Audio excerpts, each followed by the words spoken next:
आज सभी कार्य तुम मेरे साथ करो तो मैं तुम्हारे दामांग में आऊं।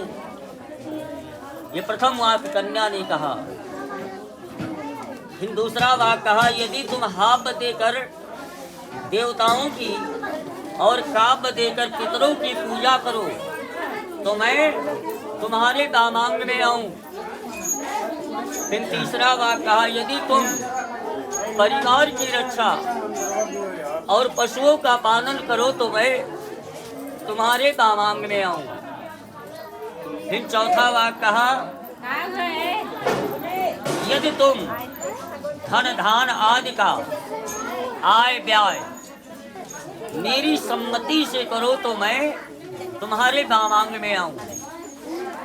फिर पांचवा वाक्य कहा, यदि देवालय बाग खूब तड़ाग बवाली आदि बनवाकर पूजा करो तो मैं तुम्हारे दामांग में आऊं।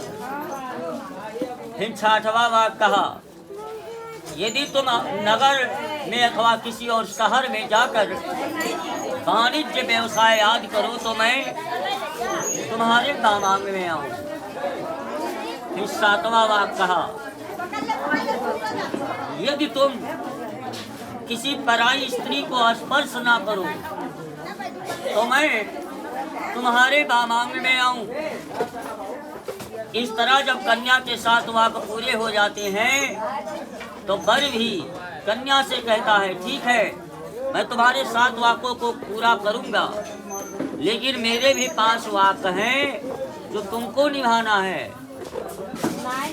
प्रथम वाक्य कहा वर ने, ठीक है जब तक मैं घर पर रहूं तब तक तुम क्रीड अर्मोद प्रमोद करो, शरीर में उबटन तेल लगाकर चोटी कूदो, सामाजिक उत्सव और देवताओं के दर्शन करो, फिर हंसी मजाक करो, पराए घर जाओ।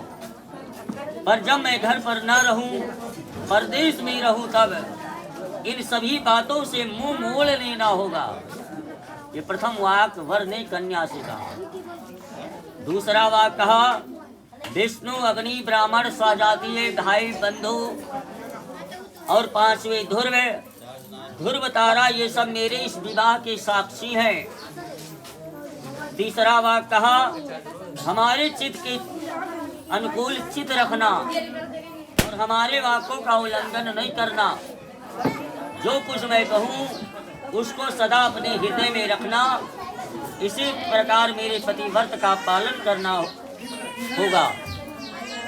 मुझे जिस प्रकार संतोष हो वही कार्य करना और हमारे भाई बंधु के प्रति आदर के साथ भक्ति भाव रखना। हे पतिव्रता, धर्म का पालन करने वाली, यही मेरी आज्ञा का पालन करना होगा। बिना पत्नी के गृहस्थ आश्रम धर्म का पालन नहीं हो सकता। अतः तुम मेरी विश्वास पात्र बनो, अब तुम मेरी दामांगी बनो। यदि तुम मेरे मन के अनुसार चलोगी और मेरी आज्ञा अनुसार चलती हुई पतिव्रत धर्म का पालन करोगी तो मैं तुम्हारी सभी बातें मान लूंगा। बोले सियावल रामचंद्र की जय, उमापति महादेव की जय। भगवान का दोनों लोग प्रणाम करें।